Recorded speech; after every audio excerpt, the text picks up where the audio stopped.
హిందూ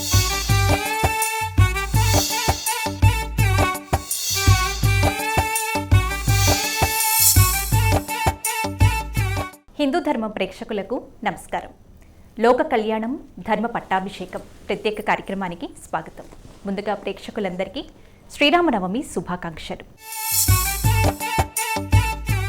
సీతారాముల కళ్యాణం జరిగిన మరుసటి రోజే శ్రీరాముని పట్టాభిషేక క్రతువును ఎందుకు నిర్వహిస్తారు? ఎక్కడ ప్రస్తావించినా రామరాజ్యం రామరాజ్యం అని అంటూ ఉంటాం కదా. దీనికి సంబంధించి మరెన్నో విషయాలు తెలియజేసేందుకు మనతో పాటు ఉన్నారు జగద్గురు శ్రీ శ్రీ భారతి తీర్థ పురస్కార గ్రహీత డాక్టర్ చెక్కిళ్ల రాజేంద్ర కుమార్ గారు, అలాగే స్వామి గోవింద దేవ్ గురూజీ అయోధ్య రామమందిర కోశాధ్యక్ష శిష్యురాలు డాక్టర్ శిల్పా గారు. నమస్తే అండి. మీకు కూడా మా తరపున ప్రేక్షకుల తరపున శ్రీరామనవమి శుభాకాంక్షలండి.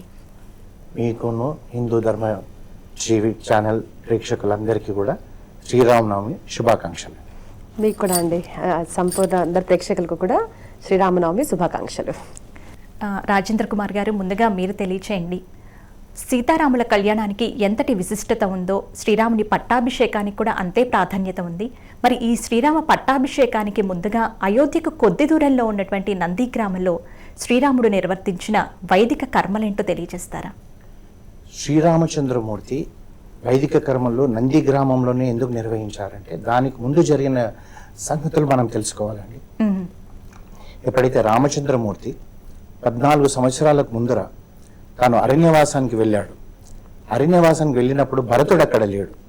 కైకేయి అమ్మవారు భరతుడికి రాజ్యం కావాలి, రాముడు అరణ్యవాసం వెళ్ళాలని దశరథ మహారాజు నుంచి తాను కోరిన కోరికల కొరకు రాముడు తన తండ్రి యొక్క మాట నిలబెట్టడానికి అరణ్యవాసం వెళ్ళాడు. ఆ సమయంలో భరతుడు తన మేనమామ దగ్గర ఉన్నాడు, అమ్మమ్మ గారి ఇంట్లో ఉన్నాడు. ఎప్పుడైతే రాముడు అరణ్యవాసం వెళ్ళిపోయిన తర్వాత 6వ రోజునే దశరథ మహారాజు ప్రాణం వదిలేస్తే అప్పుడు ఎవరు లేరు కార్యక్రమాలు చేయడానికి. వెంటనే భరతుడిని శత్రుఘ్ని పిలిపిస్తే ఆ కార్యక్రమాలు అన్నీ అయినాక కూడా ఇది రాజ్యం నాది కాదు, నా అన్నది, మా ఇక్షాకు వంశంలో జ్యేష్ఠపుత్రుడే రాజు కావాలన్న భావనతోటి చిత్రకూట పర్వతంలో ఉన్న రామచంద్రమూర్తి దగ్గరికి ఈ భరతుడు పరివారం అందరూ వెళ్తారు. అయోధ్య అంతా వెళ్తుంది.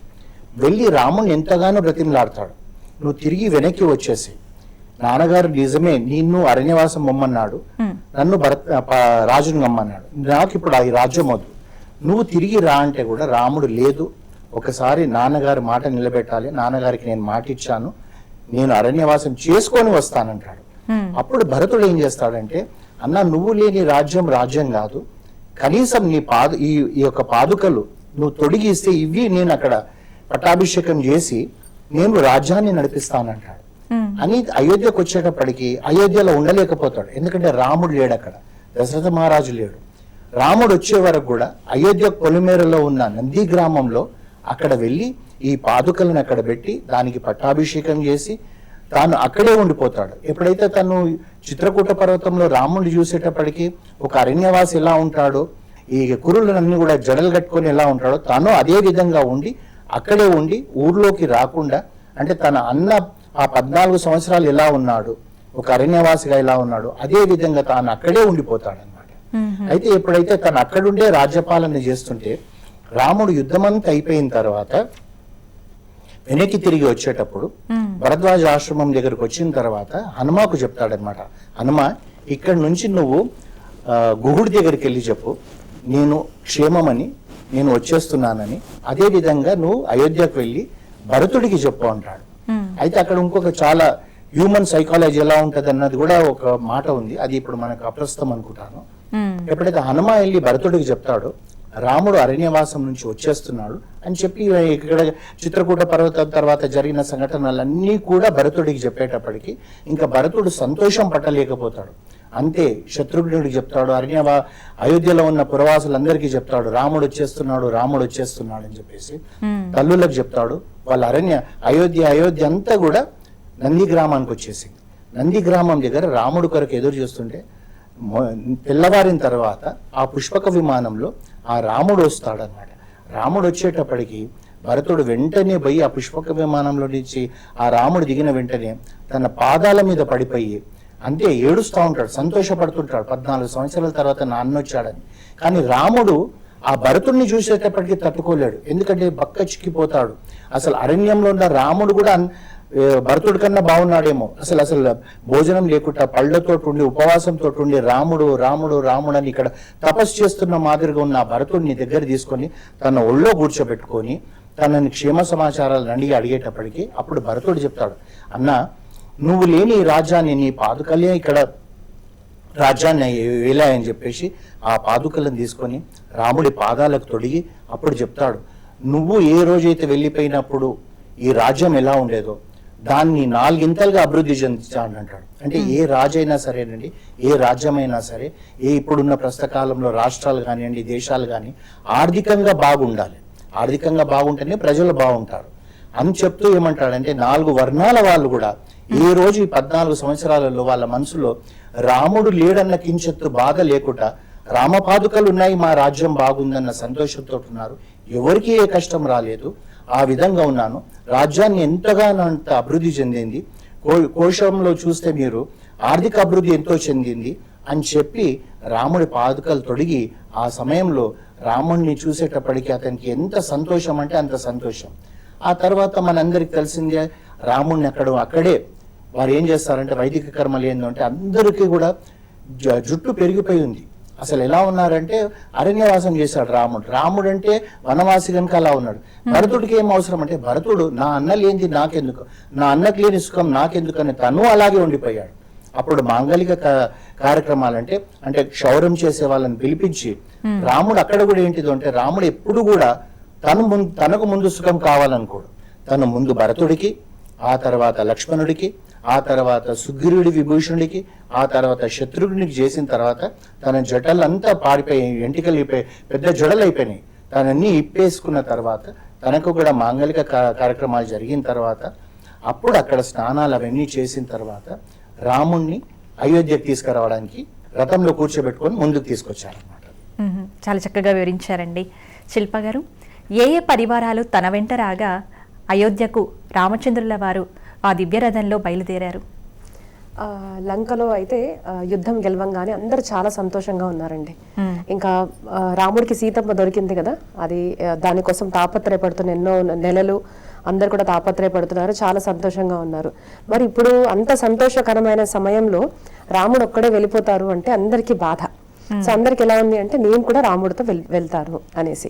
అప్పుడు రాముల వారితో సాక్షాత్తు ఇంద్రుడు, శచీమాత వాళ్ళిద్దరు కూడా అంటే దేవతలు కూడా బయలుదేరినట్టు ఇక్కడ మనకు చెప్తారనమాట. ఇప్పుడు మన దేశంలో జరుగుతుంది కదండి, ఏదన్నా జరిగింది అంటే ఫారిన్ కంట్రీ నుంచి కూడా కొంతమంది మనకు హెల్పర్స్ గా ఉంటారు. అలాగా స్వర్గంలో నుంచి ఈ ఇంద్రుడు ఎప్పుడు కూడా సహాయంగా ఉన్నాడు రాముడికి. సో వాళ్ళిద్దరు కూడా రాముడు మీరు వెళ్తున్నారు అంటే మేము కూడా తోడుగా వస్తాము అని ఇంద్రుడు, శచీమాత, అలాగే విభీషణుడు ఆయన వెనకాడలేదు, ఎందుకంటే మిత్రుడు కదా, అన్ని వదిలేసుకొని సొంతం అన్న కూడా తప్పు అయినప్పుడు అధర్మం గెలవకూడదు, ధర్మమే గెలవాలి అని పూర్తిగా ప్రయత్నించిన విభీషణుడు కూడా ధర్మం జయించి కదా ఇప్పుడు నేను కూడా రాములతోనే వెళ్తాను అనేసి మనకు వాల్మీకి రామాయణంలో చెప్తారండి. తతస్స పుష్పకం దివ్యం సుగ్రీవస్సహ వానరైః ఆరురోహముదాయుక్తః సామాత్యశ్చ విభీషణః. సుగ్రీవుడు, వానరులు అందరూ కూడా స్వామివారితో బయలుదేరుతారు. ఆ రథం అలాగే అంటే పుష్పక విమానం అక్కడి నుంచి వచ్చేసి కిష్కింధకు వచ్చేస్తుంది. ఆ కిష్కింధ దాకా వచ్చేటప్పుడు కూడా ఎక్కడెక్కడ ఏమేమి జరిగింది అనేసి మొత్తం కూడా సీతమ్మ వారితో రాములు వారు స్వయంగా చెప్తుంటారు. ఎందుకంటే సీతమ్మ తల్లి లేదు కదండి. సో అన్ని గుర్తు చేసుకొని సీత అదిగో నీకోసం ఇలా చేశాను, ఇదిగో నీకోసం ఇలా చేశాను అన్ని చెప్పుకుంటూ కిష్కింధ నగరానికి వచ్చిన తర్వాత అక్కడ సుగ్రీవులతో చెప్తారన్నమాట, నువ్వు ఒక్కటే కాదు నీ సంపూర్ణ పరివారాన్ని కూడా నీతో తీసుకొని రా వెళ్ళు అంటే అప్పుడు అక్కడ విమానం దిగి సుగ్రీవుడు కిందికి వెళ్ళి తారాతో మాట్లాడడం జరుగుతుంది అనమాట, వాలి యొక్క భార్య.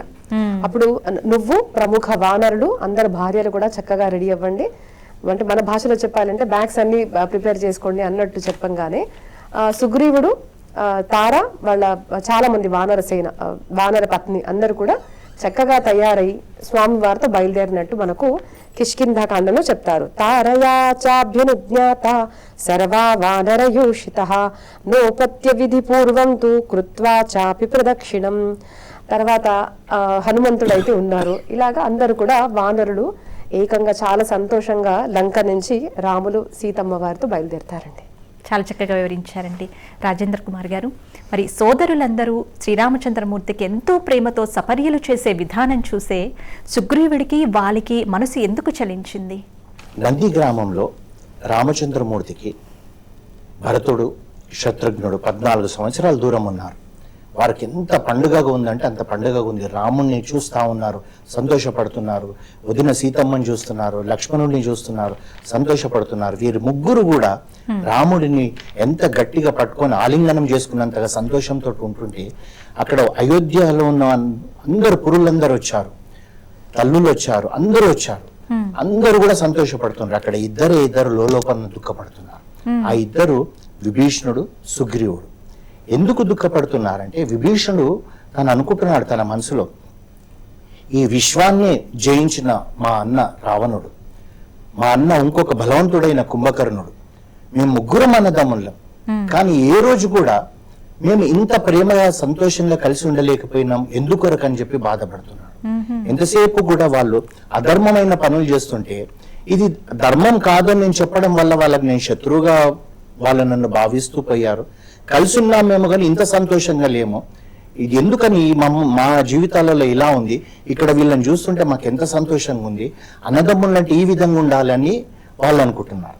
అదే విధంగా సుగ్రీవుడు ఏమనుకుంటున్నాడంటే నాకు మా అన్నకు కూడా వాళ్ళు కూడా ఎంతో ప్రేమగా నన్ను చూసినా గానీ ఎప్పుడైతే ఆ బిల్వంలోకి వెళ్ళిన తర్వాత నేను ఆ బిల్వానికి మూత పెట్టేటప్పటికి తను నా పైన ద్వేషం పెంచుకొని నన్ను రాజ్యం నుంచి బహిష్కరణ చేసేసి నా భార్యను చెరబట్టి నన్ను శత్రుత్వంతో నింపుకొని ఉన్నాడు. కానీ ఒక్క నిమిషము నా తమ్ముడు ఎలాంటి వాడు అని చెప్పి ఒక్కసారి ఆలోచిస్తుంటే మాకింత శత్రుత్వం వచ్చేదే కాదు, మా అన్న చనిపోయేవాడు కాదని వాలి అనుకుంటున్నాడు. విభీషణుడు ఏమనుకుంటున్నాడు అంటే ఈ మా అన్న చేసిన ఈ అధర్మమైన పనుల వల్ల లంకంతా కూడా నాశనం అయిపోయింది అని చెప్పి బాధపడుతున్నారు. ఈ రోజులలో కూడా మనం చూస్తున్నామండి, అన్నదమ్ములలో ప్రతి వాళ్ళకు కూడా ఏదో ఒక రకమైన చిన్న చిన్న కారణాలతోటి ద్వేషాలు పెంచుకుంటారు.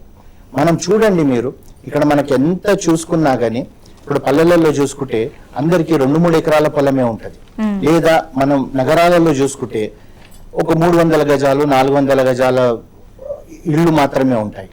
పూర్వీకులు ఇచ్చిన ఆ ఇంటి కొరకు అన్నదమ్ములు వేరుపడేటప్పుడు ఒక గజమైన ల్యాండ్ కొరకు లేకపోతే పొలంలో చెట్టు కొరకు జీవితకాలం వీళ్ళు పోట్లాడుతూ కోట్లలోకి వెళ్ళి జనరేషన్స్ కూడా కోట్ల చుట్టూ తిరుగుతున్నారు. కానీ ఏ ఒక్క నిమిషమైనా కానీ అన్న అయ్యో నా తమ్ముడికే కదా పోతే పోయిందండి ఈ యొక్క గజం ప్లేస్ అని అన్న అనుకోడు, తమ్ముడు అనుకోడు, నాకన్నా ముందు పుట్టిన అన్న మా ఇంటి కొరకు కష్టపడ్డాడే, ఇతను ఇంత చిన్న దానికి నేను అది పోట్లాడాలా అని చెప్పి ఒక్క నిమిషం ఆలోచిస్తే అసలు సుగ్రీవుడు విభీషణుడు బాధపడ్డట్టు కూడా బాధపడరు. కానీ కనీసం అప్పుడు సుగ్రీవుడు విభీషణుడు మా అన్నలు ఇలా చేశారు, మా అన్నలతో ఈ ప్రేమ పంచుకోలేకపోయినామని బాధపడుతున్నారు. కానీ ఈ కాలంలో మాత్రము ఎంత డబ్బులు ఖర్చు పెట్టైనా సరే ఈ చెట్టు కొరకు లేకపోతే ఈ డోర్ కొరకు లేకపోతే ఈ విండో కొరకు కోట్లలో పోయి 2-3 జనరేషన్ల టైం వేస్ట్ చేసుకుంటాం. కానీ అన్నతోటి సఖ్యంగా ఉండాలని తమ్ముడు అనుకోడు, తమ్ముడితో సఖ్యంగా ఉండాలని చెప్పి అన్న అనుకోడు. అదే కాకుండా ఎలాంటి ప్రతిజ్ఞలు చేసుకుంటారంటే ఈ అన్న అంటాడు మా తమ్ముడు చనిపోయినా కానీ నేను వాడి ముఖం చూడనండి అంటాడు. తమ్ముడు అంటాడు తను అదే విధంగా అనుకుంటాడు, నాకు ఇంత ద్రోహం చేశాడండి మా అన్న, నా ఇంత ఆస్తులు మాకు రావాల్సిన దాంట్లో 5 తులాల బంగారం తప్పిచ్చాడు, వాడు చనిపోయినా నేను వాడి ముఖం చూడనంటారు. అలా చనిపోయిన తర్వాత కూడా వెళ్ళని వాళ్ళు ఎంతో మంది ఉన్నారు. అదే మనకు రామాయణం ఏం నేర్పిస్తుంది, రామచంద్రమూర్తి ఎప్పుడైతే రావణుడు చనిపోయిన తర్వాత విభీషణుడు కూడా అంటాడు మా అన్న ఇన్ని దుర్మార్గం పనులు చేశాడు రామ, ఇతనికి అంత్యక్రియలు చేయనంటాడు. అప్పుడు రాముడు ఏమంటాడంటే విభీషణ నీకు రావణుడు ఏమవుతాడో నాకు అది అవుతాడు అంటాడు. అంటే అర్థం ఏంది, ఇప్పుడు మనం కూడా చూడండి, మనం ఫ్రెండ్స్ అన్నలను అన్న అంటాం, ఫ్రెండ్స్ అక్కలను అక్క అంటాం.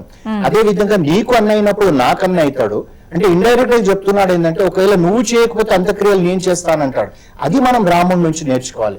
ఆ తర్వాత మనం వీళ్ళు ఇద్దరు బాధపడ్డట్టుగా మనం బాధపడే అవసరం కూడా రాదు. కానీ ఏంటంటే ఇప్పుడున్న కాలంలో ఈ పట్టుదలలు, అహంకారము, ఈ ఈగోస్ తోటి జీవితాలన్నీ పాడు చేసుకుంటున్నారు. శిల్ప గారు, నందిగ్రామం నుంచి అయోధ్యకు శ్రీరాముడు రథంలో ఊరేగింపుగా బయలుదేరినప్పుడు వీరితో పాటు వచ్చినటువంటి ప్రముఖులు ఎందరు? నంది గ్రామంలో రాముడు, భరతుడు అనే అందరూ కలిశారు. కలిసిన తర్వాత ఇంకందరికి ఏంటిది అంటే 14 సంవత్సరాలు ఏ రామరాజ్యం అయితే స్థగితం అయిపోయిందో, ఇప్పుడు ఆ సాక్షాత్ రాముల వారిని పీఠం మీద కూర్చున్నట్టు, అంటే రాజసింహాసనం మీద కూర్చున్నట్టు చూడాలి అని అందరూ తాపత్రయపడుతున్నారు. కాబట్టి మనం విన్నట్టు రాముల వారు చక్కగా స్నానం చేశారు, వైదిక కర్మలు చేశారు, అలంకారాలు కూడా అన్ని ధరించారు అన్నట్టు మనకు చెప్తున్నారు. అనులేపనం అంటారండి, చాలా మందికి తెలియదు. పీపుల్ థింక్ దట్ ఈ రోజు మాత్రమే బ్యూటీషియన్ అంటే రెడీ అవుతారు, మేకప్ చేసుకుంటారంటారు. బట్ అలా కాదు, ముందు నుంచి కూడా మంచి ఆభరణాలు, మంచి వస్త్రాలు వేసుకోవడము పూర్వం నుంచి ఉంది. అనులేపనం అనే శబ్దము మన భాగవతంలో కూడా వస్తుంది. సో చక్కగా మేకప్ ధరించి స్వామివారు, సీతమ్మ తల్లి అందరూ కూడా ఆభరణాలు అన్ని వేసుకొని రథంలో బయలుదేరారు. అప్పుడు ఎవరెవరు వచ్చారు అంటే అందరికీ ఉత్సాహం కదా. ఇంకా నంది గ్రామం నుంచి ఎక్కడికి వెళ్ళాలి? రాముడు ఏ రాజ్యాన్ని అయితే వదిలేసి వెళ్ళిపోయాడో అదే రాజ్యం నీ కోసం అలాగే ఉంచాము రామ, నువ్వు లేనిది అయోధ్య లేదు, చూడు మేము ఇంత బాధపడ్డాం కదా అని అందరూ సంతోషిస్తూ ఆ రామరాజ్యాభిషేక దృశ్యాన్ని చూడడానికి చాలా చక్కగా వర్ణించారండి మనకు రామాయణంలో. సుగ్రీవో హనుమాంశ్చైవ మహేంద్ర సదృశద్యుతి స్నాతో దివ్య నిభైర్వస్త్రైర్ జగ్బతు శుభకుండలైః. సుగ్రీవుడు, హనుమంతుడు చక్కగా కుండలాలు, చక్కటి వస్త్రాలు ధరించి వాళ్ళిద్దరు కూడా బయలుదేరారు అంటున్నారు. సో ఇక్కడ ఫ్రెండ్షిప్ అంటే మనం చూడొచ్చండి, వాళ్ళిద్దరు మేము ఫ్రెండ్స్ కదా నీ తోడుగా కూర్చుంటామని కాదు, రాముల వారు మిత్రులు అయినప్పటికీ కూడా రాముడు వాడు నా భగవంతుడు అని వాళ్ళిద్దరు కూడా సేవిస్తూ బయలుదేరారంట. రథంలో ఇటువైపు హనుమంతుడు, ఇటువైపు సుగ్రీవుడు కూర్చొని ఇద్దరు కూడా రాముల వారిని సేవిస్తూ బయలుదేరారు అంటారు. తోడుగా ఎవరున్నారు అంటే సుగ్రీవుడు యొక్క భార్య, అలాగే తార, వానరాది భార్యలు, తర్వాత సీతమ్మ తల్లి. ఎలాగా అంటే మన పూర్వం మనకు ఉండేదండి, ఇప్పుడు ఎలాగ అయిపోయిందంటే జోక్ చెప్పాలి అంటే రీల్స్ లో మనం చూస్తుంటాం కదా, ఆడవాళ్ళు ఇంట్లో ఏం వేసుకుంటారంటే నైటీలు మాత్రమే, ఏదన్నా ఆభరణాలు వేసుకున్నారంటే ఫంక్షన్స్ వరకు మాత్రమే. కానీ పూర్వం అలా కాదు, మన దగ్గర ప్రతి స్త్రీ అండి రామరాజ్యం తర్వాత కూడా లేదంటే మహాభారతం, భాగవతం విన్నప్పటికీ కూడా స్త్రీలు ఎప్పుడూ అలంకృతంగా ఉండాలి అని మనం చెప్తారనమాట. విశేష ఆభరణాలు, విశేష ప్రసంగాలు కట్టుకుంటారు. కానీ స్త్రీ అంటేనే శక్తి స్వరూపిణి, ఎప్పుడు కూడా పైనుంచి కింది వరకు చక్కటి వస్త్రాలు, ఆభరణాలు ధరించి ఉంటుంది. కాబట్టి ఇక్కడ చాలా బాగా వర్ణించారు. సర్వాభరణ జుష్టాశ్చ యయుస్తా శుభకుండలాః సుగ్రీవ పత్ని సీతా చ ద్రష్టుం నగరముత్సకాః. ఇంకో మాట చెప్పాలండి, ఏంటిది అంటే ఇప్పుడు ఫెస్టివల్స్ ఏదన్నా రాగానే, ఉగాది కానివ్వండి, సంక్రాంతి ఏదన్నా రాగానే ఆడవాళ్ళు షాపింగ్కి వెళ్తూ ఉంటారు. సో ఇది ఇప్పటిదే కాదండి, పూర్వం నుంచే వచ్చింది. ఏ పండగ ఉన్నా కూడా ఆడవారికి మగవాళ్ళు ఎప్పుడు కూడా చక్కటి ఆభరణాలు, వస్త్రాలు అన్ని కూడా కొనిపెట్టి ఇవ్వాలి. ఎందుకు అంటే ఎప్పుడన్నా చూడండి, ఎంత సంపత్తి ఉన్నా కూడా ఒక మనిషి అంటే ఒక మగవాడు ఏం కట్టుకుంటాడు, ఒక ధోతి పైజామా, దానికన్నా ఏం కట్టుకోరు. కానీ తన సంపత్తి, తన ఇంట్లో లక్ష్మి ఎప్పుడు స్థిరపడుతుందంటే ఎప్పుడైతే తన యొక్క భార్య, పిల్లలు అలంకృతంగా ఉంటారో అప్పుడు ఇంట్లో లక్ష్మీమాత నివసిస్తుంది అంటారు. కాబట్టి ఆడవారు ఎప్పుడు ఆభరణాలు వేసుకోవాలి అంటే మగవాళ్ళు కొనివ్వాలి కదా. సో ఇలా చక్కగా ధరించినట్టు చెప్తున్నారు.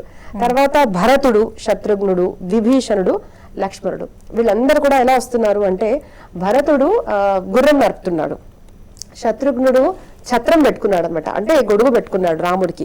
విభీషణుడు, లక్ష్మణుడు చవర అంటే చామరం పట్టుకొని ఊపుతున్నారని చెప్తున్నారు. జగ్రాహ భరతో రశ్మిన్ శత్రుఘ్నశ్చద్మవాదతే.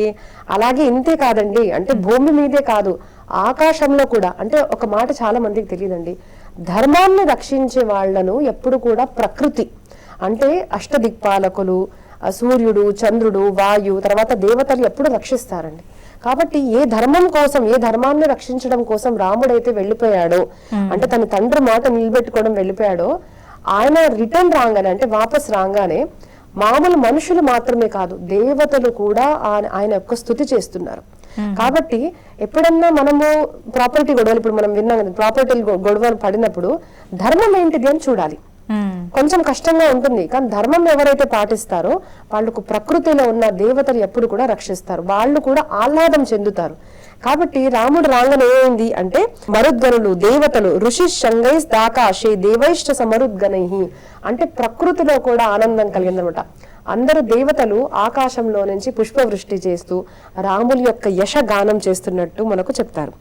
అలాగే సుగ్రీవుడు పెద్ద గజరాజు మీద కూర్చున్నాడు.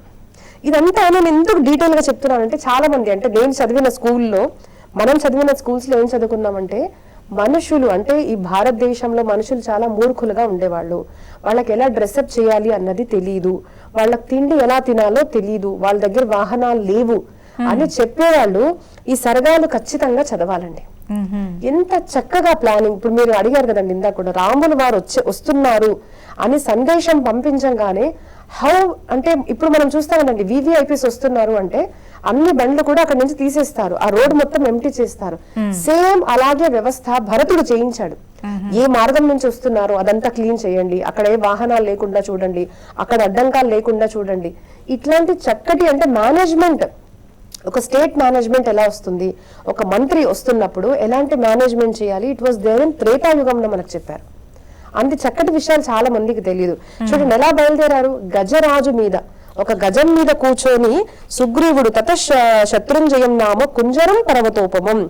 ఇంతే కాదు, చాలా మంది అనుకుంటారంటే దరిద్రీ వీళ్ళు భారతదేశం వాళ్ళు అసలు వాళ్ళకి జ్ఞానం లేదు అనుకుంటారు. నో, చూడండి 1, 2 కాదు 9,000 ఏనుగులు ఉన్నట్టు నవనాగ సహస్రాన్ని యయురాస్థాయ వానరాహ మానుషం విగ్రహం కృత్వా సర్వభరణ భూషితాహ. దాదాపు 9,000 వానరులు ఒక్కొక్క గజం మీద కూర్చొని వస్తున్నట్టుగా చెప్తున్నారు. అంటే ఎంత అద్భుతంగా చూడండి, మంగళ ధ్వనులు, వాదకులు, సైనికులు, ఇలాగా చాలా పెద్దగా. ఇప్పుడు అంటారు కదా రామనవమి ర్యాలీ గనక తీస్తుంటే ఇవన్నీ ఎందుకు ఆడంబరాలు అంటారు. ఇట్ ఇస్ నాట్ ఆడంబరం. ఇట్లాంటి సెలబ్రేషన్స్ మనం పూర్వం నుంచి ఉన్నాయి, అది మనం మర్చిపోతున్నాము. చాలా ఘనంగా చేసుకోవాలి. ఇది ఖర్చెందుకు పెడుతున్నారు అంటే కాదు, మనిషిలో ఉత్సాహం ఉంటేనే మనం ధర్మ కార్యాలు చేయగలుగుతాము. కాబట్టి ఈ పండుగలు ఇవన్నీ గుర్తు చేసుకోవడము, మన ఐశ్వర్యం పెంచుకోవడము, ఐశ్వర్యాన్ని చూపించుకోవడము, ఇవన్నీ కూడా మనలో ఒక మోటివేషన్ ని పెంచుతాయి, ఒక పాజిటివిటీని పెంచుతాయి, సమాజంలో కానివ్వండి మనలో కానివ్వండి. సో చక్కగా తీయాలి ర్యాలీస్, ఏదో ఒకరితో ఇద్దరితో ఇంట్లో పూజ చేసుకోవడం కాదు. ఇలాంటివి రాములు వారి ర్యాలీస్ తీయడం కానివ్వండి, పల్లకి సెలబ్రేషన్స్ కానివ్వండి చేయాలి ఖచ్చితంగా. సో ఇలా అందరూ కూడా చక్కగా బయలుదేరినట్టు మనకు రామాయణం చెప్తుందండి. చాలా చక్కగా వివరించారు శిల్ప గారు. సార్ మీరు చెప్పండి, వానరులు 500 నదీ జలాలను సరైన సమయానికి ఎలా తీసుకురాగలిగారు? సమస్త సముద్ర జలాలను కూడా వారు ఏ విధంగా తీసుకురాగలిగారు?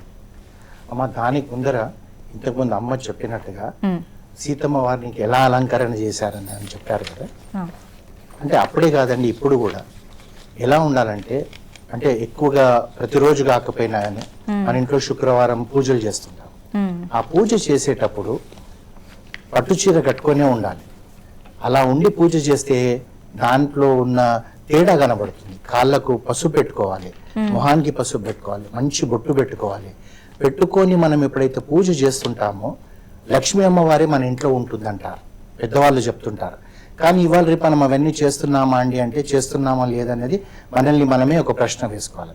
ఇప్పుడు ఇక్కడే నేను ముందు రాగానే మీ ఇద్దరిని చూసేటప్పటికి అమ్మవార్ల మాదిరిగా ఉన్నారన్న భావన నాకు కలిగింది. మరి ఈ రోజు సొసైటీలో ఇన్ని అత్యాచారాలు జరగడానికి కారణం ఏంటిది? ఈ విధంగా లేకపోవడమే. ఆ విధంగా ఉన్నారనుకోండి, ప్రతి వాళ్ళు కూడా 2 చేతులు ఎత్తి మొక్కి అమ్మలాగుందండి అని అనుకుంటారా, అనుకోరా? ఒక నిమిషం మనం ఆలోచిస్తే మనకే తెలుస్తుంది. మనం ఎవరినో ఒకరిని అపనింద వేసి బ్లేమ్ చేయాల్సిన అవసరం లేదు. మనం ఎలా ఉన్నాం, ఈ రోజు ఎందుకు ఇన్ని అత్యాచారాలు జరుగుతున్నాయండి? ఇంతకుముందు ఎందుకు లేదు? ఒక 25 సంవత్సరాల క్రితం ఎందుకు లేదు, ఇప్పుడు ఎందుకు ఉంది అని చెప్పి మనమే ఒక ప్రశ్న వేసుకుంటే మనకు తెలుస్తుంది. ఇవన్నీ చేయాలని ఉంది కానీ మనం చేస్తలేం. దానికి కారణమే ఈ అన్ని ప్రళయాలు రావడము, రకరకాలైన వాతావరణంలో మనం జీవించడం. ఇంకా మీరు అడిగిన ఈ రామాయణం ప్రశ్నలో రాముడికి పట్టాభిషేకం చేసేటప్పుడు ఔషధ ద్రవాలతో కలుపుకున్న జలాలతోటి అభిషేకం చేశారు. అయితే 500 నదుల నుంచి జలాలు తేవడానికి 4 వెళ్ళారండి. అంటే ఈ రోజు నంది గ్రామంలో నిర్ణయించారు, రేపే పట్టాభిషేకం. అయితే వెళ్ళింది ఎవరు? జాంబవంతుడు, హనుమంతుడు, వేగదర్శి, ఋషుభుడు. వీళ్ళు బంగారు కలశాలతో నిండిన 500 నదులలోకించి జలాలు తీసుకొచ్చారండి. ఆ తీసుకొచ్చిన జలాలు కాకుండా 4 సముద్రాల నుంచి కూడా తీసుకొచ్చారు. అవి ఎక్కడి నుంచి తెచ్చారంటే, సుషేణుడు అనే వానరుడు తూర్పు సముద్రం నుంచి తెచ్చాడు, ఋషభుడు వచ్చేసి దక్షిణ సముద్రం నుంచి తెచ్చాడు. ఈ తెచ్చేటప్పుడు కూడా వీళ్ళు ఏం చేశారంటే, కలశంలో ఆ సముద్రం నీరే కాకుండా అక్కడ ఉండే అంటే వృక్షాలు, అంటే కొన్ని ప్లేసెస్ లో మంచి ఆయుర్వేదిక వృక్షాలు ఉంటాయి కదా. ఇప్పుడు మనం అంతకుముందే రామాయణంలో కూడా చూసాం, హిమాలయాస్ లో సంజీవని పర్వతాన్ని తీసుకురావడం లాంటివి. అయితే ఎర్రచందనం యొక్క ఆకులతో నింపినవి తీసుకొని వచ్చాడంట. అదే విధంగా గౌరుడు పశ్చిమ సముద్రం నుంచి తీసుకొచ్చాడు, నలుడేమో ఉత్తర సముద్రం నుంచి తీసుకొచ్చాడు. ఇవన్నీ తీసుకొచ్చి శత్రుఘ్నుడికి ఇచ్చేటప్పటికి అతను ఏం చేశాడంటే వశిష్ఠ మహర్షి దగ్గరికి వెళ్ళి, గురుదేవ అన్ని జలాలు వచ్చాయి, ఇంకా రాముడి పట్టాభిషేకమే ఆలస్యం అని చెప్పి అవన్నీ చూపెట్టి అవన్నీ అక్కడ పెట్టిన తర్వాత ఇవిటితోటి, అంటే అందులో కూడా ఔషధాలు ఉంటాయండి. ఇప్పుడు మనం కూడా ఎప్పుడైనా శంకరుడికి మనము అభిషేకం చేసేటప్పుడు మనం ఏం చేస్తామంటే ఔషధాలతో కలిపిన అభిషేకం చేస్తుంటాం. అవి మనకు దొరుకుతాయి, అవి వేసి ఆ పౌడర్ వేసి అవిటితో చేస్తాం. అదే విధంగా అప్పుడు ఆ కాలంలో కూడా అలా తీసుకొచ్చి అవిటితోటి రాముడికి జలాభిషేకం చేసి పట్టాభిషేకం చేశారనమాట. అందుగురించి ఇప్పటికి కూడా ఏంటంటే మనం చూస్తుంటాం, అంటే కొందరు అలా చేస్తారు, కొందరు చేయరు. ఇప్పుడు ఒక సీఎంఏ ప్రమాణ స్వీకారం చేసే ముందరను ప్రైమ్ మినిస్టర్ వాళ్ళు ఏం చేస్తారంటే పవిత్రమైన నదులలోకి వెళ్ళి స్నానం చేసి పవిత్రమైన ఆలయంలోకి వెళ్ళి వాళ్ళు ఆ దేవుణ్ణి దర్శనం చేసుకొని మరీ వచ్చి వారు ప్రమాణ స్వీకారం చేస్తారు. అదే విధంగా అది అప్పటి నుంచి ఉంది, కానీ ఇప్పుడు కొందరు చేస్తున్నారు, కొందరు చేయడం లేదు, అంతే తేడా అండి. శిల్ప గారు, అసలు శ్రీరాముడికి పట్టాభిషేకం జరుగుతుంది అని అంటేనే అయోధ్య ప్రజలందరికీ ఎలాంటి అవధులు లేని ఆనందానికి లోనయ్యారు. ఎంత ఆనందము అంటే శబ్దాల్లో మనం అసలు చెప్పలేమంటే దానికి పదాలు నిజంగానే దొరకవు. ఎందుకు అంటే ఒక రోజు కాదు, 2 రోజులు కాదు. మామూలుగా చెప్పాలి అంటే ఒక డిజైర్ ఉందనుకోండి, ఒక మనిషి కోరిక, అది ఒక రోజు ఎంత తీవ్రంగా ఉంటుందో మరుసటి రోజు ఉంటుందో లేదో తెలియదు, 6 నెలల తర్వాత ఉంటుందో లేదో తెలియదు. ఒక జోక్ కనుక చెప్పాలి అంటే జనవరి 1st రోజు చాలా మంది అనుకుంటారు 4 రోజులు నేను వ్యాయామం చేస్తాను అనేసి. సో 4 రోజులు బాగా వెళ్ళే వాళ్ళు 5th డేనే స్టాప్ చేసేస్తారు. ఒక డిజైర్ అనమాట ఏదన్నా చేయాలి అంటే. అలాంటిది రాముడే రాజ్యం ఇక్కడ ఉండాలి, రామరాజ్యమే ఉండాలి అన్న కోరిక ఒక్క రోజు కాదు, 2 రోజులు కాదు, 14 సంవత్సరాలు వాళ్ళు అలాగే డిజైర్ పెట్టుకున్నారు, ఆ కోరికను అలాగే పెట్టుకున్నారు. అంటే వాళ్ళలో ఎంత తాపత్రయం ఉంటుందో ఆలోచించండి. ఏ కోరిక అయినా కూడా ఒక రోజుల్లో, 2 రోజుల్లో, లేదంటే ఒక నెలలో శాంతం అయిపోతుంది.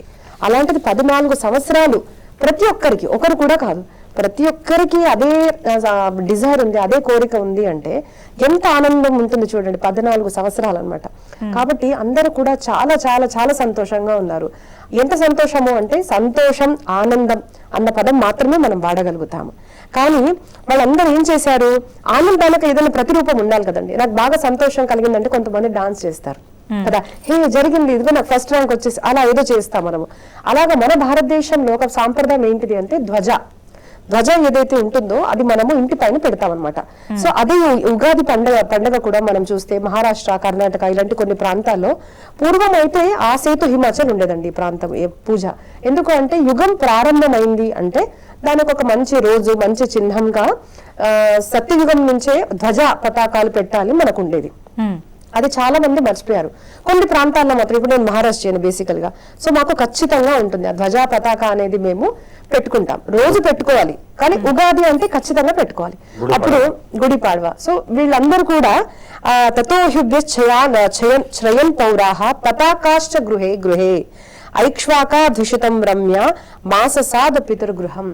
ఇది విశేషంగా ఎందుకు చెప్తున్నాను అంటే రీసెంట్ గా రిలీజ్ అయిన ఛావా సినిమా చూసి, అంటే సంభాజీ మహారాజ్ని హింస పెట్టి చంపేసిన సీన్ తర్వాత చాలా మంది కొన్ని రీల్స్ ఏం చేస్తున్నారు అంటే సంభాజీ మహారాజ్ని చంపింది ఎప్పుడు అంటే ఈ ఉగాది, అంటే ఉగాదికి ముందు రోజు చంపేశారనమాట. కాబట్టి అసలు మనము ఈ సెలబ్రేషన్ అన్నది చేసుకోవద్దు అనేసి చేసే వాళ్ళు కూడా చేయడం మానేశారు. వేరస్ ఆ సంభాజీ మహారాజ్ చరిత్ర కనుక మనం చూస్తే ఆయన ఏమన్నారు, నువ్వు నన్నొకరినే చంపగలుగుతావు కానీ నా లాంటి ప్రతి ఒక్క ఇంట్లో ఒక్కొక్క సంభాజీ పుడతాడు అని చెప్పి ఆయన చనిపోయారు కదా. అంటే ఆయనే ఒక అంకురాన్ని వేసి వెళ్ళిపోయాడు. Don't stop here. దేశము ధర్మము రక్షింపబడాలి అంటే నా శరీరాన్ని చంపారు కానీ ప్రతి ఒక్క ఇంట్లో ఒక్కొక్క సంభాజీ పుడితే ఎలా ఉంటుంది. కాబట్టి ఎప్పుడన్నా కూడా మనము ఉగాది అన్నది మర్చిపోకూడదు. ఈ సమారంభాన్ని మనం ఎప్పుడు కూడా చేసుకోవడము మానేయకూడదు. ఒక్క మనిషి చనిపోతే అది బాధకు కారణం కాకూడదు, అది ఉత్సాహానికి కారణం కావాలి. ఒక మనిషి కొంతమంది కలిసి ఒక ధర్మాన్ని పరాజితం చేయడానికి ఎంత ప్రయత్నించినా కూడా ఇప్పటికీ కూడా మన భారతదేశమే అంటాం కదండి, మన భారతదేశంలో ఇప్పటికీ మనం రాముల వారు పూజ చేస్తున్నాం కదా. ఆ ఉత్సాహం కలగడానికి ఒక చిహ్నము బెస్ట్ అంటే ధ్వజ. కాబట్టి ఖచ్చితంగా అందరూ కూడా ఆయనను మీరు చంపేసినా మరుసటి రోజు మేము మళ్ళీ ధ్వజ ఎత్తుతాము, మేము సనాతన ధర్మాన్ని రక్షిస్తాము అన్న దాన్ని గుర్తు చేసుకొని మనం ధ్వజ అన్నది ఖచ్చితంగా చేయాలి. తర్వాత ఆనందం ఎలా కలిగింది అంటే సామాజిక రూపంలో కూడా ఏ మార్పులు జరుగుతున్నాయి దాన్ని బట్టి మనకు తెలిసిపోతుంది అసలు ఏం సంతోషం కలిగింది, అసలు ఎలా ఉన్నారు అనేసి. సో రాముడు రాజ్యాభిషేకం రోజు రాముల వారు ఏం చూశారు అంటే, నేను ఏ అయోధ్యనైతే వదిలేసి వెళ్ళిపోయాను అది నేను రాగానే యథావత్ లేదు. ఎందుకంటే ఆయన వెళ్ళేటప్పుడు చూశారు అందరు బాధలో ఉన్నారు, అయ్యో రామా మమ్మల్ని వదిలేసి వెళ్ళిపోతున్నావా అని. కానీ ఆయన రిటర్న్ రాగానే మరి చెప్పారు కదండి స్వామీజీ ఏం చెప్పారు అంటే, ఉన్నప్పుడు ఎంత ధనం ఉందో దానికన్నా ద్విగుణితంగా అంటే ఇంకా 10 అంకెలుగా ఎక్కువగా నేను పెంచేశాను. అంటే ఎకనామికల్లీ అయోధ్య ఇప్పుడు ఇంకా స్ట్రాంగ్ అయింది అని చెప్పారన్నమాట. సో ఈ రాముడి యొక్క రాజ్యము ఒక రోజు కాదు 2 రోజులు కాదు, ఇలాగా ఎన్నో సంవత్సరాలు నిలబడడానికి కారణము అక్కడ నడియాడుతున్న ధర్మము. ఇప్పుడు సమాజంలో మనం చూస్తున్నాం కదండి, పోటీలు పొలిటీషియన్స్ సంపూర్ణ దేశంలో కూడా ఈ పార్టీ ఒకటి చేస్తున్నారు అంటే ఇంకొక పార్టీ ఒకరు చేస్తున్నారు. కానీ నువ్వు నేను కాదు, మనం అందరం చేసేది ధర్మమే అని ఎప్పుడైతే ఉంటుందో అప్పుడు కానీ రామరాజ్యం అనేది రాదండి. ఎందుకంటే రామరాజ్యం గురించి ఇక్కడ వర్ణిస్తూ చక్కగా చెప్పారు, నపర్యదేవం విధవా నచ వ్యానం కృతం భయః నవ్యాధిజం భయం చాసీత్ రామే రాజ్యం ప్రశాసతి. ఇప్పుడు చాలా మంది చెప్తున్నా కూడా వినడం లేదు. అసలు భారతదేశంలో మెడికల్ ఫెసిలిటీ అనేది ఫ్రీగా ఉండాలి అందరికి, అంతే కదండి. ఇప్పుడు కోవిడ్ చూసాము, దాని తర్వాత కూడా ఎప్పుడు కూడా ఏదో ఒక వ్యాధి వస్తూనే ఉంటుంది. సో మనిషి సంపాదించిన సంపద దాదాపు ఎంతో కొంత ఈ మెడికల్ ఇన్సూరెన్స్ కానివ్వండి లేదంటే హెల్త్ ఇష్యూస్ లో పోతుంది. కాబట్టి మెడిసిన్ అనేది ఏ రాజ్యంలో అయితే ఫ్రీగా ఉంటుందో లేదంటే రోగముక్తంగా సమాజం ఎప్పుడైతే ఉంటుందో అప్పుడు అది సంతోషంగా ఉంటుంది అని అంటున్నారు అనమాట. అయితే ఎలా ఉంది రామరాజ్యం? ఇప్పుడు రామరాజ్యం అంటున్నాం, సరే రామరాజ్యం అని పేరు పెట్టంగానే రామరాజ్యం అవుతుందా? ఆ యొక్క లక్షణాలు ఏంటిది ఇక్కడ చెప్తున్నారు. అక్కడ ఒక విధవ లేదు, అంటే అసలు మనిషి చావు అన్నది ఉండేది కాదు, ముందే చనిపోయాడు మనిషి అన్నది ఉండేది కాదు. ఎందుకు ఇప్పుడు మనుషులు ఎందుకు చనిపోతున్నారండి? ల్యాక్ ఆఫ్ ధర్మ. మన ట్రాఫిక్ రూల్స్ గనక మనం మంచిగా పాటిస్తున్నాము అంటే మనిషి చనిపోతాడా? దాదాపు ఎంతో మంది ట్రాఫిక్ లో చనిపోతున్నారు. సో ఇలా మనుషులు విధవ అయ్యేవారు కాదనమాట. యాక్సిడెంట్స్, క్రైమ్స్ కానివ్వండి, మర్డర్స్ కానివ్వండి, టెన్షన్ కానివ్వండి, డిప్రెషన్ కానివ్వండి, సో మానసిక శారీరక సామాజిక రోగాల వల్లే కదా ఇవన్నీ జరిగేది. కాబట్టి అసలు ఇవన్నీ జరిగేవి కాదు అంటే ధర్మమే ఉండేది, కాబట్టి భయం ఉండేది కాదు, రోగం ఉండేది కాదు. ఇది రామరాజ్యం అంటే. నిర్గస్యుర్ భయ భవన్ లోకే నానర్థం కశ్చిదస్పృశత్ నచస్మ వృద్ధా బాలానాం ప్రేత కార్యాన్ని కుర్వతే. ఎప్పుడు కూడా ఒక వృద్ధులు అంటే ఇప్పుడు చూస్తాం కదండి, తల్లిదండ్రుల ముందే పిల్లలు చనిపోవడం అనేది జరుగుతుంది, కానీ అప్పుడు అలా జరిగేది కాదు. ఎప్పుడు కూడా ఆయుష్ పూర్తవ్వంగానే మనిషి చనిపోయేవాడు, అది రామరాజ్యం అంటారు. సో మనం దీన్ని బట్టి ఏం తెలుసుకోవచ్చు అంటే రామరాజ్యంలో ఆనందం ఉండాలి, రామరాజ్యమే నిలబడాలి అంటే హెల్త్ గురించి మన సొసైటీ లేదు అంటే మన భారతదేశం చాలా యాక్షన్స్ అనేవి తీసుకోవాలి. ఆ హెల్త్ అనేసరికి ఫిజికల్ హెల్త్ కాదు, mental health and also social health అనమాట. సో ఇప్పుడు ఇక్కడ ఒక పాయింట్ చెప్పారు కదండి, ఆడవాళ్ళు వస్త్రధారణ అని చెప్పారు. నాకు కొంచెం ఒక మత భిన్నత అనేది ఉందన్నమాట. ఎందుకు అంటే రీసెంట్ గా ఒక 2 days బ్యాక్ కూడా ఒక హనుమంతుడి యొక్క టెంపుల్లో ఒక అమ్మాయిని 4-5 కలిసి రేప్ చేశారు అని చెప్పారు. రేప్ చేసి అమ్మాయి నీళ్లు అడిగితే తన మీద మూత్రం పోశారు అని చెప్పారు. సో ఇలాంటి కేసెస్ నా దగ్గరికి చాలా వస్తుంటాయి అనమాట. అమ్మ మీరు చెప్పండి, ఆడవాళ్ళ గురించి చెప్పండి, ఏదన్నా చెప్పండి అంటారు. సో నేను చాలా బాగా స్టడీ చేశారండి. మన భారతదేశంలో గనక మనం చూస్తే ఇప్పుడు చిన్న పిల్లలతో రేప్ జరిగే కేసెస్ చాలా ఉన్నాయి. ఆ చిన్న పాప ఎట్లాంటి వస్త్రధారణ చేసిందండి? చిన్న పిల్లలకి ఇంకా అవయవాలు కూడా సరిగ్గా రాలేదు, అయితే చూసి మీరు సెడ్యూస్ చేశారనుకోవచ్చు, లేదంటే బట్టలు వేసుకున్నారనుకోవచ్చు. ఆ చిన్న పిల్ల ఏం తప్పు చేసిందండి? కాదు. వస్త్రాలు పూర్తిగా ధరించిన తర్వాత కూడా ఇలాంటి కేసెస్ అనేవి జరుగుతున్నాయి. ఇంటికి వెళ్ళి మళ్ళీ లేదు అంటే అమ్మాయిలకు ఏదో ఇచ్చేసి కూడా గృహిణులతో కూడా ఇలాంటివి చేస్తున్నట్టు ఎన్నో కేసెస్ ఉన్నాయి.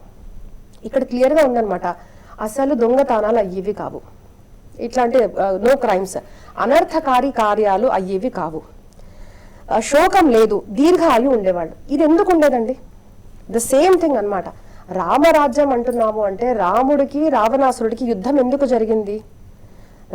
రావణాసురుడిని చంపే ముందు రాముడు తనకు హెల్ప్ చేయగలిగేవాడు, వాలి ఈజీగా, సుగ్రీవుడి కన్నా బలవంతుడు. మరి వాళ్ళని ఎందుకు చంపేశాడు? ఎందుకు అంటే ఎవరైతే అధర్మం చేస్తున్నారో వాళ్ళు దే షుడ్ బి పనిష్డ్. చాలా మంది వాలి యొక్క ప్రసంగంలో చెప్తారన్నమాట, వెనక నుంచి చంపేశాడు అనేసి. అక్కడ గనక ఆ ప్రసంగం ఇప్పుడు మనం డీప్ గా చెప్పుకోలేం, కానీ నేను సూత్రవత్ చెప్తానండి. ఎందుకు చంపాను అంటే, ఐ హ్యావ్ ఎవ్రీ రైట్, నా రాజు, నా తమ్ముడు భరతుడు రాజుగా ఉన్నాడు, నేను ఆ రాజ్యం యొక్క రిప్రజెంటేటివ్ని. ఎవరైతే అనర్థ కార్యాలు చేస్తారో సమాజంలో, ఎవరైతే రామరాజ్యానికి భంగం కల్పిస్తారో, రామరాజ్యం అంటే ధర్మరాజ్యం, దానికి భంగం కల్పిస్తారో అలాంటి వాళ్ళని మేము, నాకు సహాయపడతాడని ఆలోచించకూడదు. ఏ పార్టీ నాకు సహాయపడుతుంది, ఏ పార్టీ వల్ల నేను గెలుస్తానని ఎప్పుడు ఆలోచించకూడదు. ధర్మం సమాజంలో ఎలా నిలబడుతుంది అని ఆలోచించే వాళ్ళు మాత్రమే ధర్మాన్ని స్థాపించగలుగుతారు. కాబట్టి ఆ వాలి యొక్క సహాయంతో ఈజీగా సీతమ్మ దొరికింది. కానీ వాళ్ళని ఎందుకు చంపేశాడు? ఎందుకు అంటే, తమ్ముడు మీద కోపంతో తమ్ముడి యొక్క భార్యని తన ఇంట్లో ఉంచుకున్నాడు. తప్పు కదా. ఏ స్త్రీ కూడా, అంటే మన ఇంట్లో ఉన్న ఒక తమ్ముడి యొక్క భార్య మన కుమారి, అంటే తన కూతురుతో సమానము, తన తల్లితో సమానము అని చెప్పారు. అలాంటిది నువ్వు ఇలా దుష్కార్యం ఎలా చేశావు? కాబట్టి రాముడు ఒక క్లియర్ ఇండికేషన్ ఇస్తున్నారండి. ఎక్కడైతే స్త్రీ మీద దురాచారం జరుగుతుందో, నో అదర్, ఇంకా ఆలోచించే అవసరం లేదు. దురాచారం చేశారని ప్రూవ్ అవ్వగానే చంపేయాల్సిందే. అదొక్కటే అసలు మనం చేయాలి. అది చేయకపోవడం వల్ల ఏమవుతుంది అంటే, భయం సమాజంలో భయం లేదు, ఏం చేసినా పర్వాలేదు.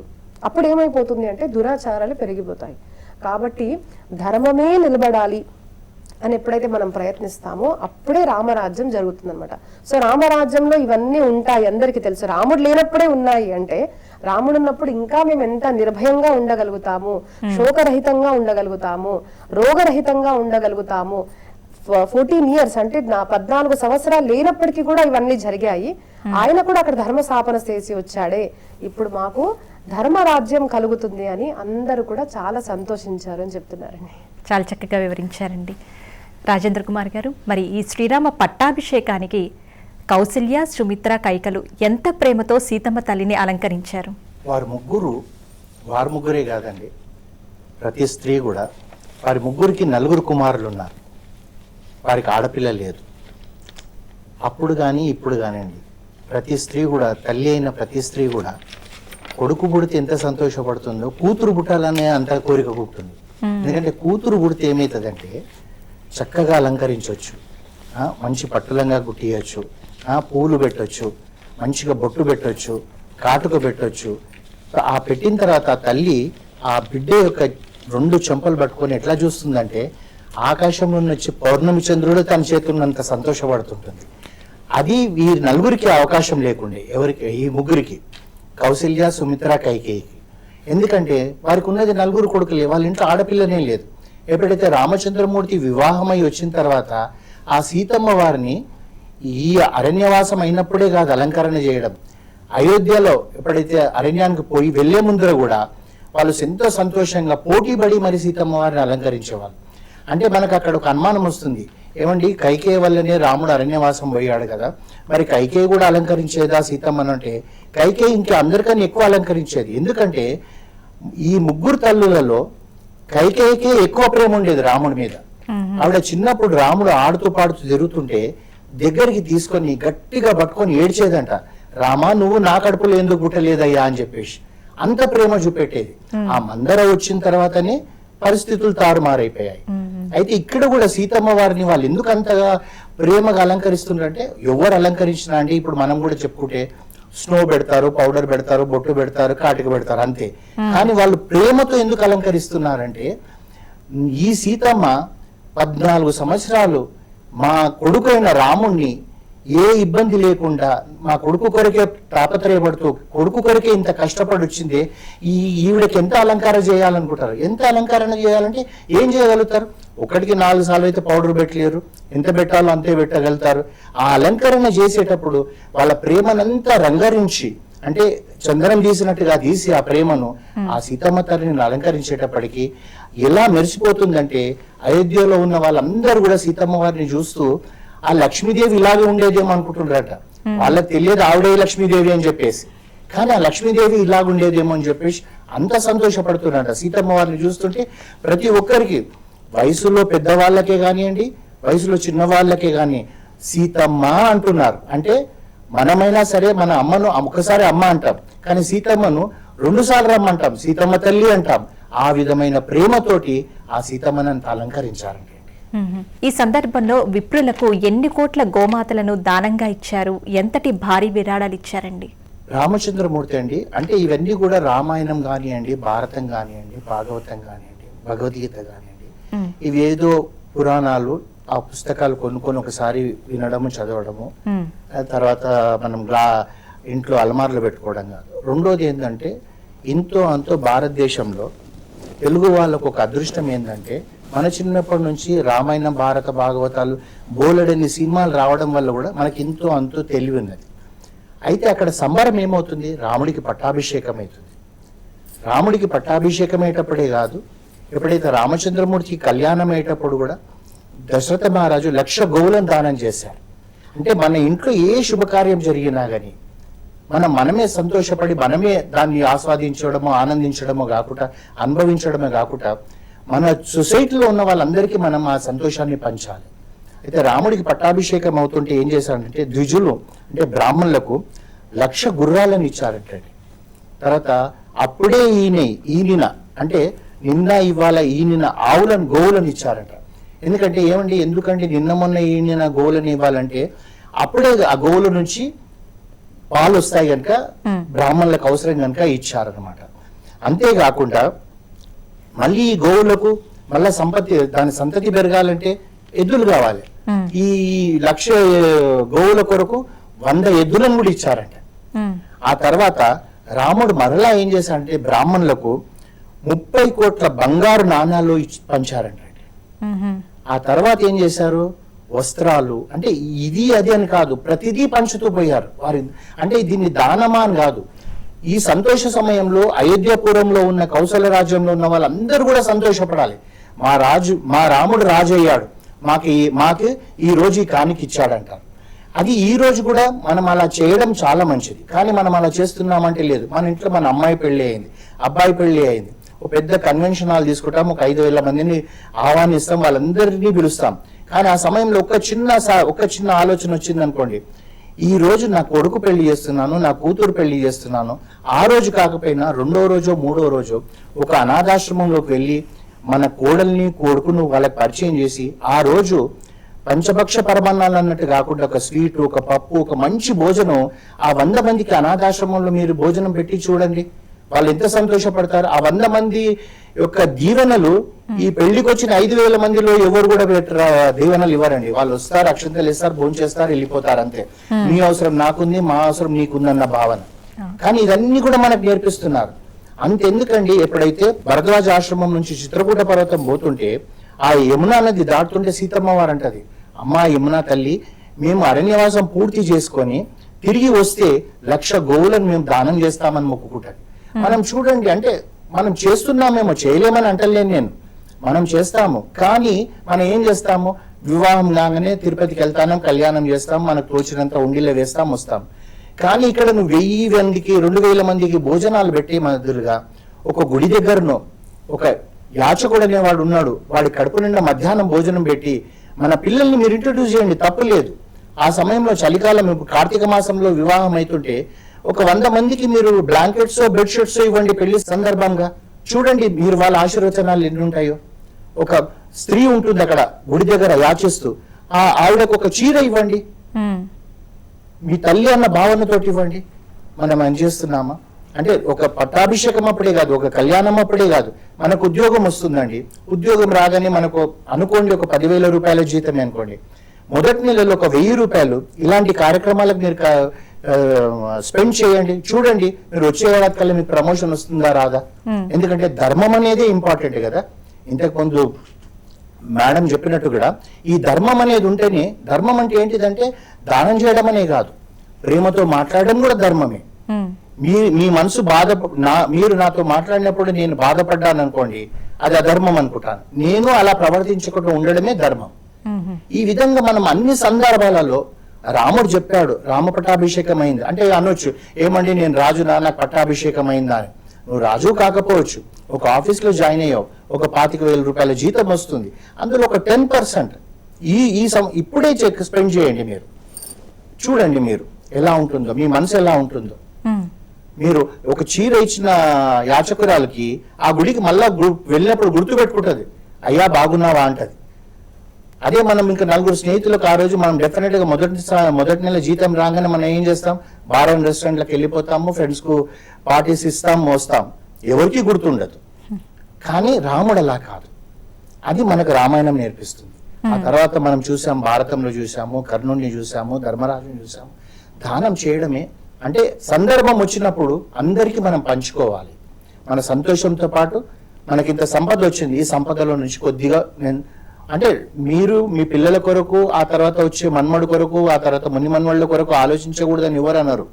కానీ ఇక్కడ కూడా మీరు ఆలోచించండి.